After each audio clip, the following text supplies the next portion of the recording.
Lots of people travel to the big station at the end of the line. Engines from the other railway sometimes pull their trains.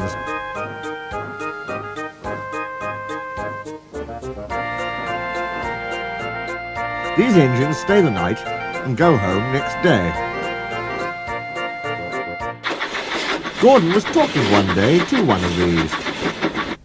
"When I was young and green," he said, "I remember going to London. Do you know the place? The station's called King's Cross." "King's Cross?" snorted the engine. "London's Euston. Everybody knows that." "Rubbish," said Duck. "London's Paddington." "I know. I worked there." They argued till they went to sleep. They argued when they woke up. They were still arguing when the other engine went away. "Stupid thing," said Gordon crossly. "I've no patience."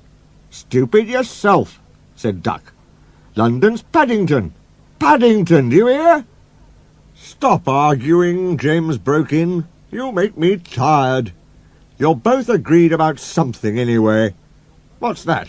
"London's not Euston," laughed James. "Now shut up." Gordon rolled away, still grumbling. "I'm sure it's King's Cross. I'll go and prove it." But that was easier said than done. London lay beyond the big station, at the other end of the line. Gordon had to stop there. Another engine then took his train. "If I didn't stop," he thought, "I could go to London." One day he ran right through the station. Another time he tried to start before the fireman could uncouple the coaches. He tried all sorts of tricks, but it was no good. His driver tricked him every time. "Oh dear," he thought sadly, "I'll never get there."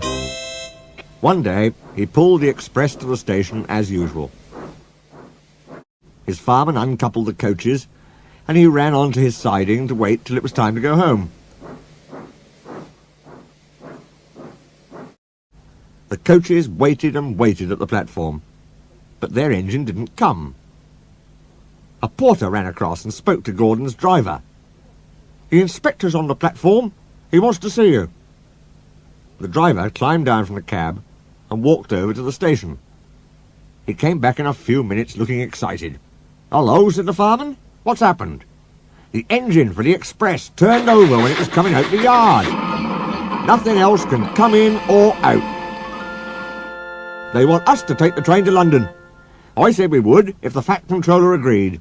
They telephoned, and he said we could do it. How's that?" "Fine," said the fireman. "We'll show them what the Fat Controller's engines can do." "Come on," said Gordon, "let's go." He rolled quickly over the crossings and backed onto the train. It was only a few minutes before the guard blew his whistle, but Gordon thought it was ages. "Come on! Come on!" he puffed to the coaches. "Come on, come on, come on, come on, come on, come on, come on! We're going to town, we're going to town," sang the coaches. Slowly at first, then faster and faster. "We're going to town, we're going to town, we're going to town, we're going to town." Gordon found that London was a long way away. "Never mind," he said. "I like a good long run to stretch my wheels." But all the same, he was glad when London came in sight.